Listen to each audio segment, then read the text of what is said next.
Warahmatullahi wabarakatuh. Alhamdulillahirabbil alamin. Asyhadu alla ilaha illallah wa asyhadu anna Muhammadan abduhu wa rasuluh. Allahumma sholli ala sayyidina Muhammad wa ala ali sayyidina Muhammad. Subhanaka la ilma lana illa ma 'allamtana innaka antal alimul hakim.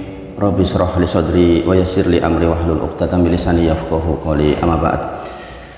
Bapak Ibu sedaya, kita bersyukur masih diberi kesempatan untuk bermajelis. Kita bermohon kepada Allah agar setiap nikmat yang kita terima dari Allah Subhanahu wa taala menjadi sarana agar kita semakin bertakwa kepada Allah, semakin taat kepada Allah Subhanahu wa taala. Shalawat dan salam kita sampaikan kepada kita junjungan kita Nabi Muhammad sallallahu alaihi wasallam. Kita berharap betul kita benar-benar di atas sunnah beliau sallallahu alaihi wasallam sampai kita meninggal nanti insya Allah. Yang berikutnya tentu kita mendoakan saudara kita yang lebih mendahului kita, insya Allah Allahumma ighfir lahum warhamhum wa'fu anhum. Kita berharap kita menjadi bagian dari investasi beliau-beliau semua. Kita terus mendoakan beliau-beliau semua insya Allah di setiap kesempatan kita. Tentu yang diharapkan oleh beliau-beliau adalah doa-doa kita, karena doa dari kaum muslimin kepada muslimin yang lain sampai kepada yang bersangkutan insya Allah. Nah, dari antara adab kita sebagai orang-orang dekatnya adalah mendoakan di setiap waktu, bukan mendoakan di waktu-waktu tertentu, tapi mendoakan setiap waktu insya Allah. Dan tentu saja ini adalah amal soleh. Kita berdoa untuk beliau-beliau semua adalah amal soleh insya Allah. Maka sepanjang kita masih diberi nafas, harus ada kesempatan untuk mendoakan saudara-saudara kita insya Allah. Jikalau kita ingat namanya tentu saja lebih baik. Kita sebutkan person per person itu tentu saja lebih baik. Maka sekali lagi yang paling diharapkan oleh yang mendahului kita adalah doa-doa kita. Siapa lagi kalau bukan orang-orang terdekatnya, termasuk kita semua insya Allah. Allahumma ighfir lahum warhamhum wa'fu anhum. Nah, Bapak Ibu sedaya, terkait dengan hal ini, pagi ini saya ingin menyampaikan sesuatu yang mudah-mudahan bisa menjadi pengingat buat kita. Satu hadis yang sebagian para pencari ilmu mengatakan berat mempelajari hadis ini. Tetapi tentu saja kita harus tahu hadis ini diletakkan di hadis Arba'in nomor 4. Kalau dengan melihat kitab hadis Arba'in yang 42 itu, ini diletakkan di nomor 4. Artinya hadis ini hadis yang sangat penting. Hadis yang sangat penting. Setelah hadis niat, kemudian hadis tentang derajat agama kita. Kemudian yang nomor 4 ini adalah hadis tentang bagaimana manusia sejak lahir sampai meninggalnya, sampai dibangkitkannya. Maka kita berharap betul mendapatkan manfaat dari kajian kita pagi ini insya Allah, dan mohon disiapkan tenaga dan pikiran, karena membahas hadis ini memang membutuhkan konsentrasi yang baik. Sebagian yang tidak selesai mempelajari hadis ini akan ada perasaan ilfil, perasaan tidak nyaman. Demikian juga saya dulu ketika mempelajari hadis ini, dan saya murojaah dengan banyak sekali ustadz. Khusus untuk hadis ini saya banyak murojaah, banyak mulazamah dengan banyak ustadz, mungkin puluhan jumlahnya, dan susah menemukan apa yang dimaksud. Mudah-mudahan pagi ini dari pengalaman yang sudah lewat saya bisa menyampaikan pada panjenengan dengan terang benderang, mudah-mudahan. Yaitu hadis dari An Abi Abdurrahman Ibnu Mas'ud radhiyallahu anhu, ketika beliau menyampaikan bahwa Rasulullah menyampaikan wa huwa shadiqul masduq, sementara Rasulullah adalah shadiqul masduq. Bayangkan Bapak Ibu sedaya, kalau jangan perhatikan awal hadis ini, Ibnu Mas'ud radhiyallahu anhu menyampaikan dengan ada kalimat wa huwa shadiqul masduq. Bukankah Rasulullah memang shadiqul masduq? Ini bang, Sodik jujur, masduk terpercaya. Semua orang waktu itu pun, bahkan musuhnya Nabi Muhammad SAW pun tahu bahwa Nabi Muhammad adalah sosok yang jujur dan terpercaya. Tetapi mengapa Ibnu Mas'ud radhiyallahu anhu menyampaikan, qala Rasulullah sallallahu alaihi wasallam wa huwa shadiqul masduq, ditekankan, berkata Nabi Muhammad sallallahu alaihi wasallam sementara beliau adalah orang yang jujur dan terpercaya. Jarang-jarang Bapak Ibu Sedoyo hadis dimulai dengan seperti itu, jarang-jarang.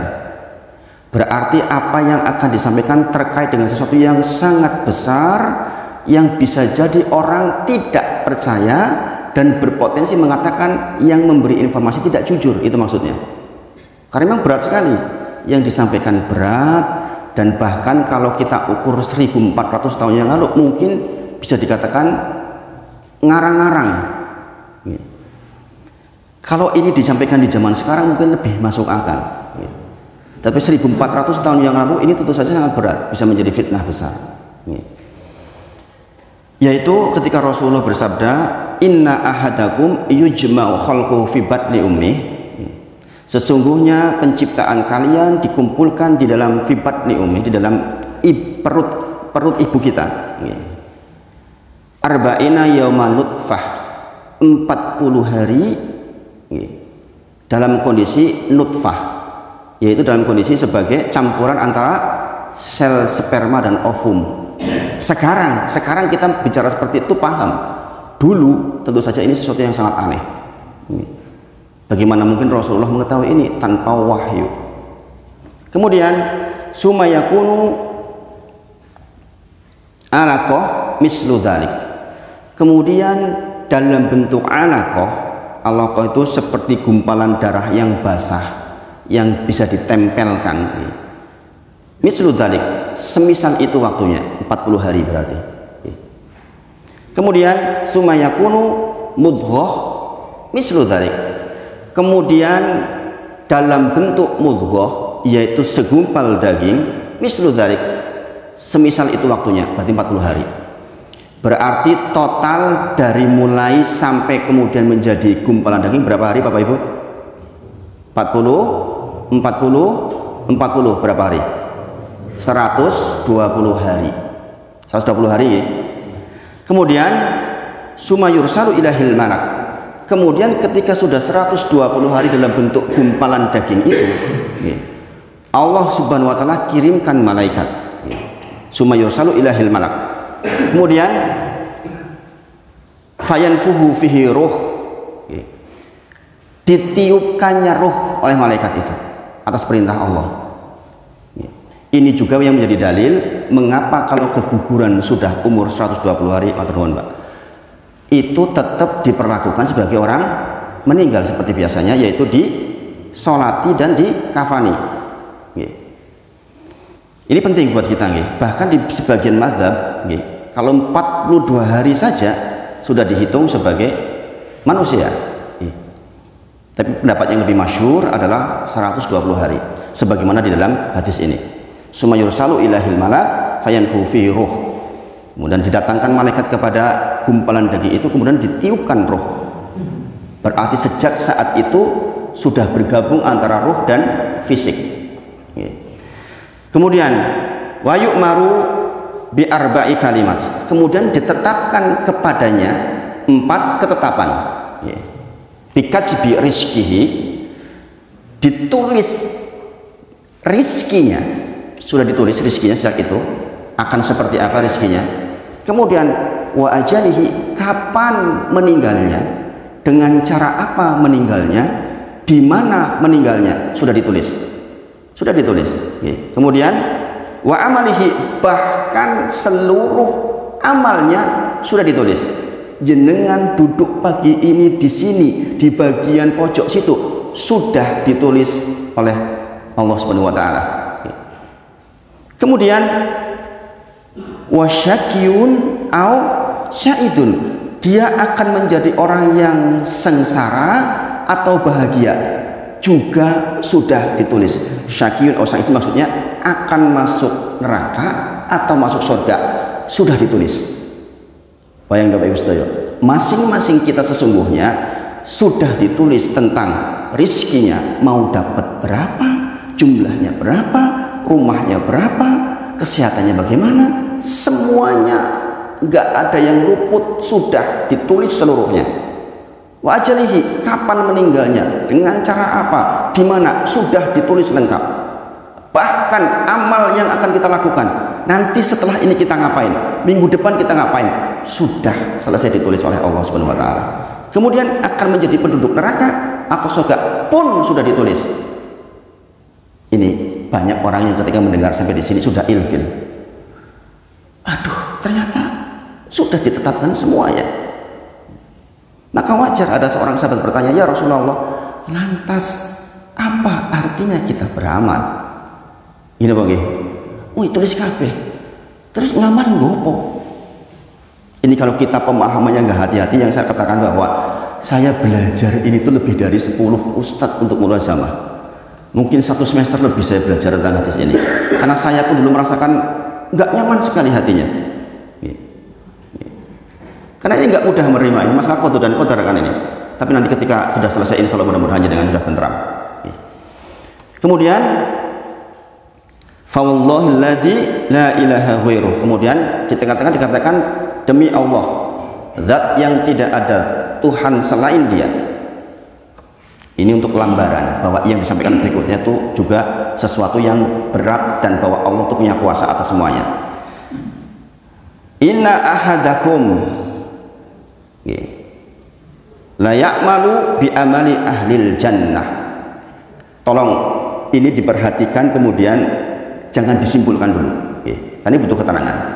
Sungguh di antara kalian beramal dengan amalan ahli sorga, dengan sholat rapi, ke masjid rapi, sedekah rapi, berbuat sama istri rapi, sama anak-anak baik, dengan tetangga, pokoknya seluruh amalan ahli sorga sudah dilaksanakan oleh panjenengan. Hatta sampai kemudian mayakunu bainahu wa bainaha, sampai kemudian antara panjenengan dengan sorga ila diro, jaraknya tinggal 1 hasta, 1 jengkal ini. Saking cerai, saking apike amal panjenengan. Kemudian fayasbiqu alaihil kitab, tetapi orang ini terdahului oleh kitab.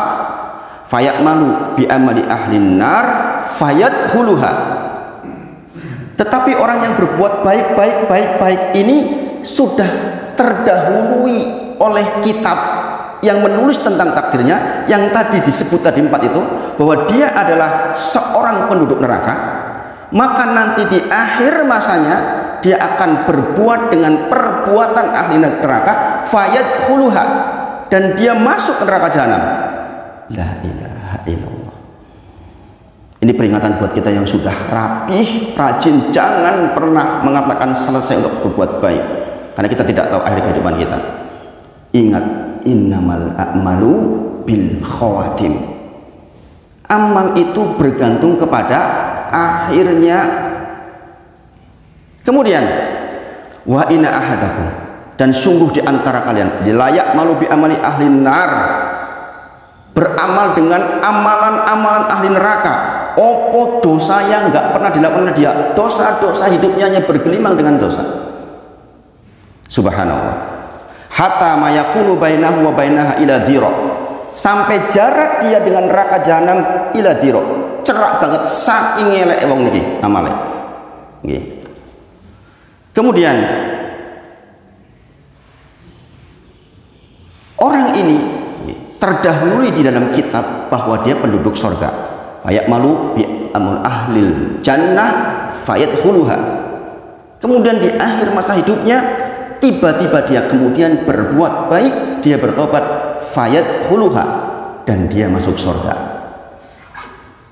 Hadisnya selesai sampai di situ. Bapak Ibu sedaya, coba jangan bayangkan kalau hadis ini diterangkan tanpa keterangan yang cukup, kita akan stressing. Gini bang, jangan merasa ilfil ya. Aduh, jebul saya yang rajin seperti ini bisa loh masuk neraka jahanam karena ketetapan atas diri kita ternyata masuk neraka jahanam. Bukankah kita sering mendengar ada orang yang terlihat baik, kemudian di ujung waktunya dia berbuat buruk dan dia meninggal dalam kondisi buruk? Adakah yang seperti itu? Sebaliknya, ada orang yang kita prasangkai orangnya nakal ini itu, ternyata di akhir masa kemudian tiba-tiba Allah tetapkan untuk dia kebaikan dan dia mati di dalam kebaikan. Pernah melihat seperti itu? Berulang kali Bapak Ibu Saudara. Satu waktu ada saudara yang sakit di PKU dulu, ada tiba-tiba pasien datang ngereng-ngereng kecelakaan di Jalan Kudian.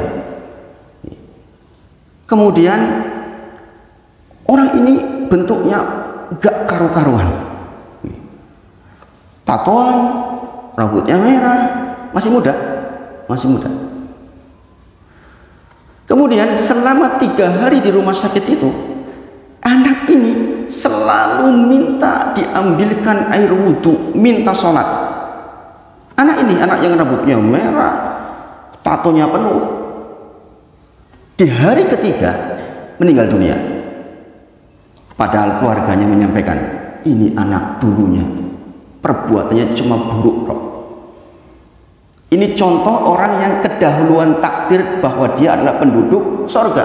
Maka di waktu yang sedikit dia bertobat, berbuat baik, melakukan amalan ahli surga, fayadkhuluha, dan dia masuk ke surga. Sementara kita tahu, ditulis dalam sejarah, 3 orang yang masuk pertama diseret ke neraka jahanam, menjadi pemantiknya neraka jahanam, justru orang-orang yang banyak berbuat baik. Jadi jangan tahu, Imam Bukhari ketika menyampaikan hadis yang itu pingsan itu.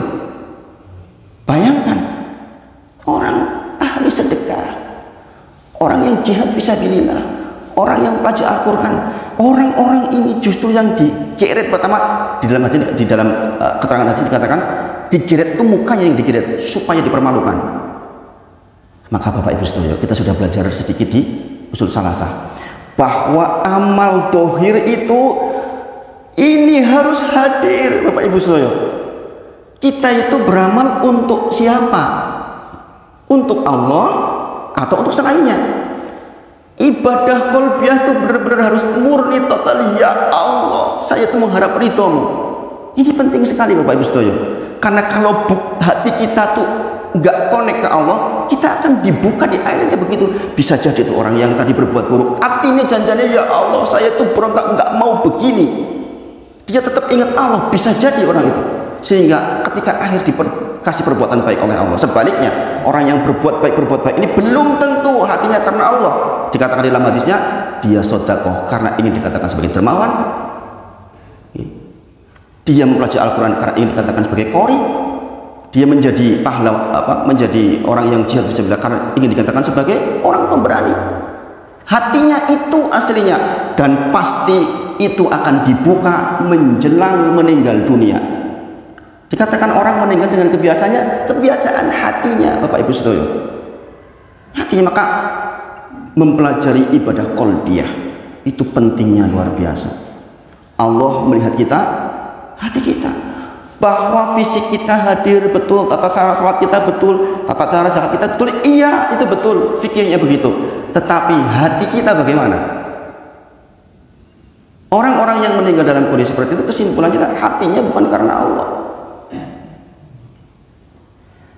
Kemudian Bapak Ibu Saudara, mungkin jangan berpikir, kok ngedini yuk, males udah berbuat baik ternyata ujung-ujungnya masuk neraka jahanam juga. Ketahui Bapak Ibu Saudara. Jangan perhatikan dengan seksama ini. Karena ini kesimpulannya, nanti saya terangkan dari awal, tapi ini kesimpulan akhirnya adalah, coba jangan perhatikan akhir dari hadis tadi. Orang berbuat baik, kedahuluan kita dia penduduk neraka, akhirnya berbuat jelek, masuk neraka jahanam. Gitu bagi. Kemudian yang satunya, orang berbuat jelek, kedahuluan kita dia penduduk surga, akhirnya dia berbuat baik, masuk surga. Ini bagi. Bahasa hadisnya seperti itu. Ada kesimpulan yang membuat kita tuh tentrem, yaitu Bapak Ibu Saudara, kesimpulan bahwa perbuatan baik itu tetap mengantarkan orang ke surga perbuatan jelek itu mengantarkan orang ke neraka. Itu kesimpulan yang paling penting. Kenapa? Yang berbuat jelek pun untuk mendapatkan surga ujungnya berbuat baik. Saya dipahami Bapak Ibu? Saya dipahami nggih? Sementara yang berbuat baik juga kok akhirnya berbuat elek, neraka jahanam dia. Artinya kita tahu bahwa perbuatan jelek mengantarkan ke neraka jahanam, perbuatan baik mengantarkan kepada surga. Berarti Bapak Ibu sedaya, jikalau kita berkehendak untuk masuk surganya Allah, berarti kita selalu di atas amal soleh, perbuatan baik. Pastikan ketika kita meninggal dalam kondisi perbuatan baik. Saya dipahami sampai di sini? Saya dipahami ya? Jadi walaupun ada keterangan orang terdahului dengan kita tahu rumusnya bahwa perbuatan baik mengantarkan orang ke surga, perbuatan buruk mengantarkan orang ke neraka jahanam. Bahkan orang yang berbuat buruk pun untuk masuk ke surga harus diakhiri dengan perbuatan baik. Itu. Sangat dipahami sampai di sini. Sangat dipahami, Pak. Mudah-mudahan sangat dipahami.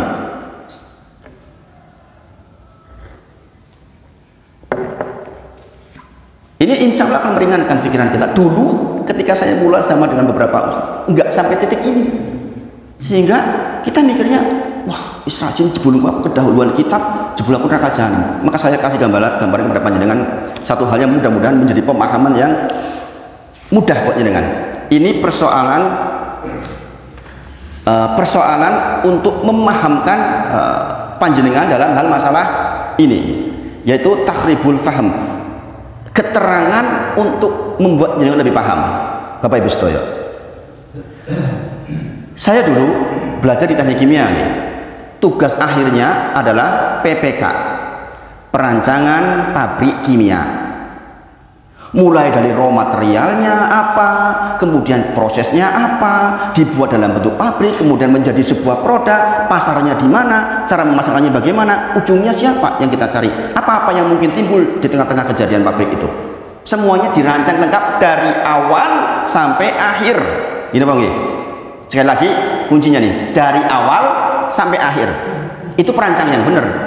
Kalau perancang nggak benar, bikin pabrik ketok rame kira-kira kok sing tuku sopo nganggone piye, bahaya apa enggak, itu nggak dipikir. Maka perancang yang betul adalah menghitung seluruh dari awal sampai akhir, sampai finish. Seorang yang merancang kereta api, mudah-mudahan jenengan jadi paham ini, takriful faham. Saya berusaha memahamkan panjenengan terkait dengan hadis ini supaya ringan. Seorang yang merancang kereta api, yang perancang itu betul, Bapak Ibu sedaya. Kalau perancangnya betul, maka dia merancang kereta apinya, dia merancang relnya untuk jalan kereta api itu, dia buat stasiun-stasiun antara, dan dia buat stasiun akhirnya. Gini Bang. Masuk kereta melaku terus nggak ada stasiunnya, akhirnya gini Bang. Maka perancang yang betul dia membuat keretanya sampai membuat stasiun terakhir berhenti di mana. Demikian Allah menciptakan kita. Allah menciptakan Pak Pardi misalnya, maka Pak Pardi sudah ada rel berjalannya, stasiun-stasiunnya di mana, kapan menikah, kapan berumah tangga, kapan punya anak, kapan jadi pejabat, dan nantinya ujung-ujungnya surga atau neraka sudah dirancang oleh Allah. Sangat dipahami sampai di sini. Itu perancang yang betul tuh seperti itu. Masa Pak Pardi diciptakan kemudian nggak ngerti berhenti di sini, nggak ada ujungnya? Nggak mungkin. Allah itu maha pencipta, maka Allah menciptakan sampai clear di ujung surga atau neraka. Itulah yang dikatakan sudah ditetapkan bagi kita surga atau neraka. Itulah stasiun terakhir kita. Sekarang Bapak Ibu Saudara, ketika sahabat bertanya, ya Rasulullah, kalau begitu keadaannya, kenapa kita nggak bersandar sama kitab itu, sama tulisan itu di Lauh Mahfud, bahwa kita surga atau neraka? Mau cetok, kenapa? Ngapain saya beramal ya Rasulullah? Kenapa kita nggak bersandar saja sama tulisan itu? Maka Rasulullah menjawab, beramallah, karena sesungguhnya kalian akan dimudahkan Allah untuk mengikuti jalan takdir masing-masing. Sebagaimana Pak Pardi tadi, kalau relnya memang mau menuju surga, maka akan dimudahkan untuk melakukan perbuatan-perbuatan ahli surga sampai akhirnya. Sampai akhirnya kata kuncinya ini, jenengan akan dibuat di atas rel itu, rel kebaikan itu, sebagaimana sudah Allah tetapkan sampai menuju ke sorga. Sehingga kalau panjenengan keluar dari rel ini, jenengan nggak tentrem. Jenengan masih ingat nih di dalam Kitabul Jami, ketika Nawas bin Sam'an bertanya, ya Rasulullah, apa sih dosa itu? Maka Rasulullah menjawab, dosa adalah mahakafis sodrik, apa-apa yang membuat kita tidak tentram dan gelisah, wa karihta ayatullahi alaihin nas, dan segala sesuatu yang jikalau panjenengan lakukan, jenengan nggak ingin orang lain tahu, itu dosa. Jenengan yang di rel menuju surga, biasa ngaji, biasa berbuat baik, biasa sholat, tiba-tiba keluar rel. Jenengan kok nggak tiba-tiba nggak mau ngaji, tiba-tiba sholatnya macet, tiba-tiba nggak mau sedekah, itu nggak tentem, pasti pengen balik ke sini lagi. Saya dipahami. Ini maksudnya bahwa Allah akan mudahkan engkau mengikuti jalan takdir itu. Berarti Bapak Ibu Sedoyo, sepanjang kita di atas perbuatan baik itu, insya Allah rel kita menuju surga. Maka kita pastikan setiap detik kita itu ingat Allah dan di atas rel itu. Saya dipahami Bapak Ibu. Sebaliknya, orang yang memang stasiun akhirnya neraka jahanam, naudzubillah, maka dia akan mengikuti rel ini. Senengane yuk mabuk-mabukan, senengane yuk berzina. Kalau berbuat baik nggak nyaman, suruh ngaji duduk di majelis nggak nyaman, dia akan balik ke sini lagi, karena memang dimudahkan mengikuti rel itu. Saya dipahami Bapak Ibu. Inilah dahsyatnya Allah Subhanahu wa taala. Bagaimana Rasulullah menjelaskan seperti ini, Masya Allah. Bapak Ibu Sedoyo, untuk menyampaikan dalil yang berat ini dipilih oleh Allah Ibnu Mas'ud radhiyallahu anhu. Ibnu Mas'ud, Masya Allah Bapak Ibu Sedoyo, kalau jenengan pelajari tentang beliau, dia adalah orang yang awal-awal masuk Islam. Nggak mudah orang percaya di awal-awal Islam. Beliau Ibnu Mas'ud radhiyallahu anhu adalah orang yang kali pertama membaca Al-Quran dengan terang-terangan, yang kemudian dipukuli oleh kaum musyrikin. Dia katakan silakan dipukuli, pingsan bangun, kemudian dia baca lagi, dipukuli lagi. Apakah besok ingin seperti ini lagi? Kalau dikehendaki saya baca lagi besok di sini. Kita tahu Ibnu Mas'ud itu betisnya kecil, berarti wong iki ora patio gagah. Berjalan bersama para sahabat kemudian tersingkap kelihatan betisnya, cilik banget betisnya. Rasulullah katakan kalau ditimbang betis Ibnu Mas'ud radhiyallahu anhu, beratnya luar biasa di sisi Allah. Dan dialah yang membunuh Abu Jahal. Bayangin, orang yang fisiknya nggak seberapa, maka kita nggak boleh meremehkan.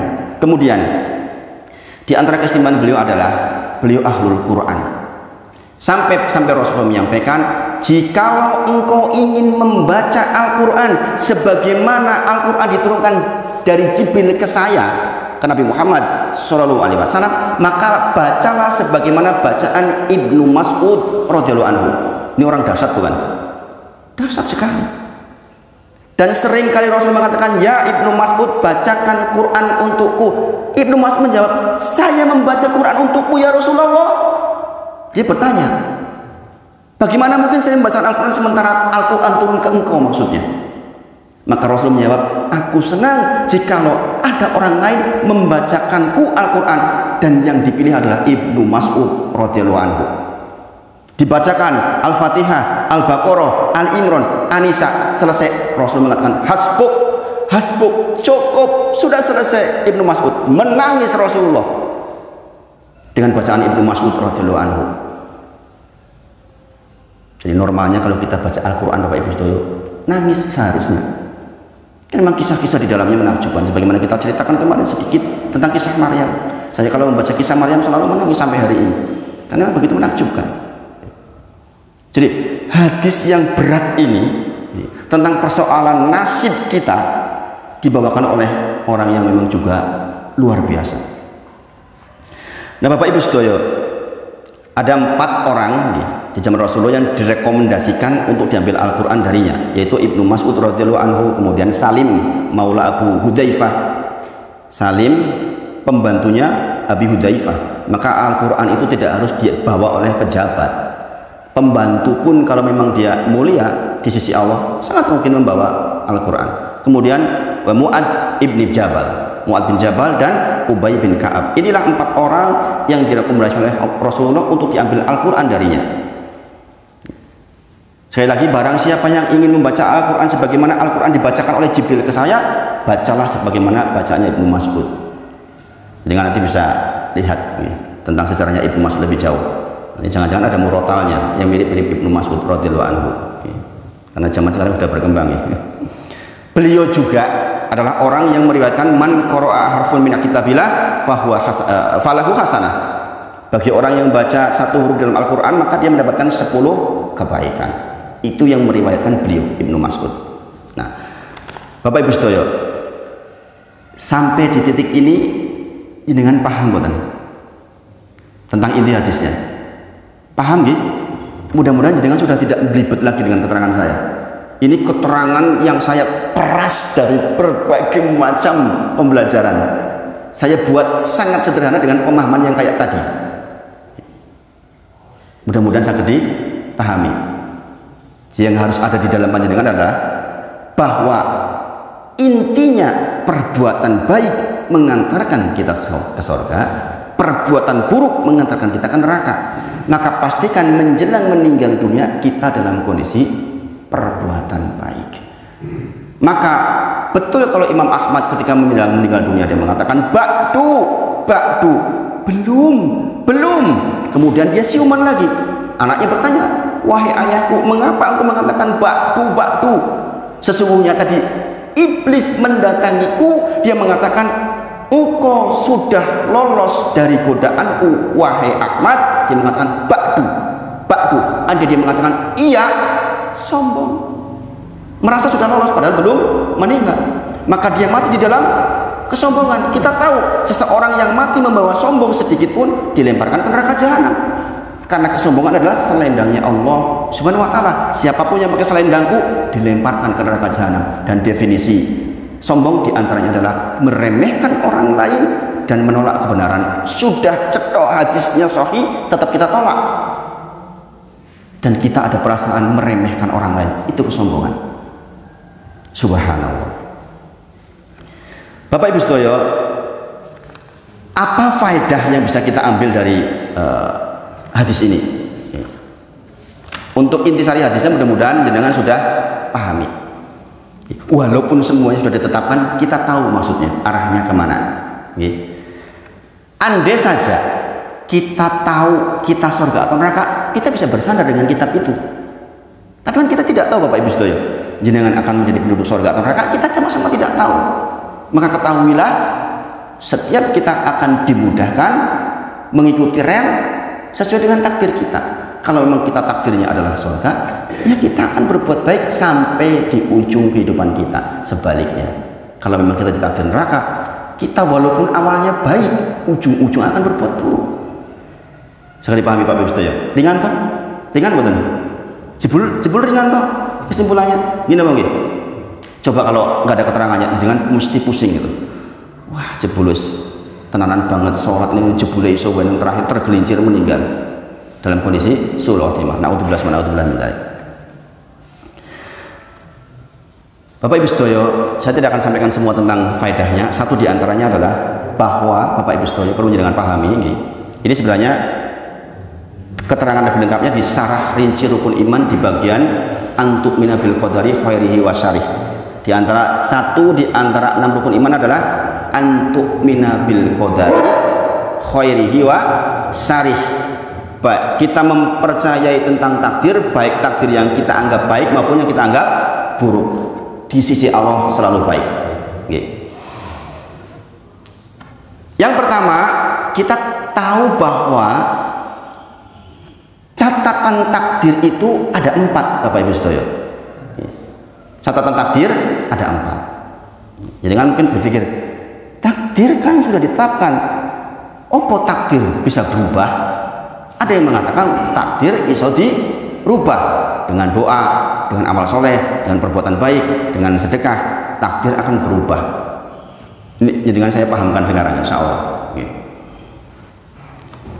Takdir dicatat di dalam 4 catatan. Yang pertama adalah kitab umum yang ada di Lauh Mahfuz. Seluruh apa yang terjadi dari awal sampai akhir, termasuk lahirnya kita dan sebagainya, sudah tertulis lengkap di Lauh Mahfuz dan tidak berubah sedikit pun sampai datangnya hari kiamat. Nggak akan berubah. Tidak ada perubahan sama sekali. Jadi kalau Allah yang merancang itu nggak ada tambal sulam, yang nggak ada. Itu takdir yang tercatat sebagai takdir umum yang ada di Lauh Mahfuz. Dan ini yang mengerti hanya Allah saja. Malaikat pun nggak ngerti. Tidak ada yang tahu di Lauh Mahfuz kecuali hanya Allah saja. Yang kedua, kitab takdir umri namanya, yaitu tentang keadaan masing-masing makhluk. Saya Wahid, oh takdirnya begini, ditulis di takdir umri, yaitu yang terkait dengan hadis tadi yang disampaikan catatan oleh malaikat tadi, itu namanya takdir umri. Apa yang dicatat oleh malaikat ini bisa berubah, bisa berubah. Jangan lagi berpikir, lah jadi ditetapkan kok bisa berubah. Perubahan yang terjadi di takdir umri ini juga sudah tercatat di Lauh Mahfuz, maksudnya. Bisa dipahami? Bisa dipahami bukan? Mudah-mudahan bisa dipahami nih. Malaikat dikasih catatan nih, 1 tahun dikasih catatan, si fulan akan begini. Malaikat nggak tahu isi Lauh Mahfuz. Kemudian di sini ternyata si hamba ini banyak berdoa, banyak sholat, banyak sedekah, maka ada perubahan di dalam ketetapan takdir umri ini. Tetapi perubahannya pun Allah sudah tahu, yaitu tertulis di Lauh Mahfuz bahwa nanti si fulan tanggal sekian akan berdoa sehingga yang tadi mau tabrakan jadi nggak jadi tabrakan. Itu maksudnya. Contoh, sudah ditulis si fulan oleh malaikat bahwa nanti akan terjadi tabrakan, ternyata tidak jadi karena doa-doanya, tetapi dia berdoa juga sudah ditulis di Lauh Mahfuz. Yang ketiga, catatan takdir tahunan, yaitu ketika malam Qadar. Setiap malam Qadar Allah mencatat lagi tentang takdir dia selama 1 tahun. Tetapi catatan dia yang 1 tahun ini Allah juga sudah tulis di Lauh Mahfuz. Malaikat nggak tahu. Yang terakhir adalah takdir yaumi. Inilah mengapa kita disuruh bangun di sepertiga malam yang terakhir, karena saat itulah Allah catatkan takdir harian kita. Kita minta kepada Allah, bermudahnya kepada Allah, berbisik-bisik kepada Allah agar hari itu menjadi hari yang baik. Kalaupun kita meninggal hari itu, meninggal husnul khotimah. Saya kemarin ketika ikut ke tempat beliau layat, Masya Allah, Alhamdulillah, di antara kebaikan adalah banyaknya yang layat, Bapak Ibu Sedoyo. Dan saya melihat jumlahnya tidak sedikit, banyak. Insya Allah berkebaikan. Itu yang kita ingin, Bapak Ibu Sedoyo. Kita juga ingin meninggal dalam kondisi husnul khotimah. Kita ingin meninggal dengan jumlah layat yang tidak sedikit, karena akan meringankan kita semua, insya Allah. Ini pelajaran yang besar buat kita. Ternyata saudara kita sudah dipanggil duluan. Saya tanya ke Pak Alim, Pak Alim, Jumat terakhir saya di situ masih nyuruh saya naik mimbar kan? Masya Allah. Maka seluruh perbuatan baiknya kita ingat, kita doakan seluruhnya, Bapak Ibu Sedoyo. Kemarin saya minta list kepada Pak Alim. Pak Alim, tolong saya diberi nama-nama seluruh jamaah yang sudah saya hitung. Saya ingin mendoakan secara khusus, tidak hanya muslimin wal muslimat, tetapi secara khusus. Insya Allah mudah-mudahan itu lebih diterima di sisi Allah dan dimudahkan untuk kemudahan-kemudahan beliau di alam kubur dan di akhirat kelak, insya Allah. Nah, saya kira itu yang disampaikan pagi ini tentang faedahnya sangat banyak sebenarnya dan kawaidnya pun sangat banyak, tetapi saya kira waktunya sudah jam segini. Mudah-mudahan bermanfaat. Ini mudah-mudahan menjadi pengingat. Di antara metode dakwah adalah mengangkat tentang apa yang barusan terjadi, dan mudah-mudahan yang saya sampaikan pada panjenengan tentang proses penciptaan manusia sampai kemudian nanti dibangkitkan bermanfaat dan bisa menjadi pengingat buat kita, insya Allah. Kita tutup dengan kafaratul majelis. Subhanakallahumma wa bihamdika asyhadu an la ilaha illa anta astaghfiruka wa atubu ilaik. Wa akhiru da'wana alhamdulillahirabbil alamin. Assalamualaikum warahmatullahi wabarakatuh. Kalau ada pertanyaan 1-2 monggo. Monggo.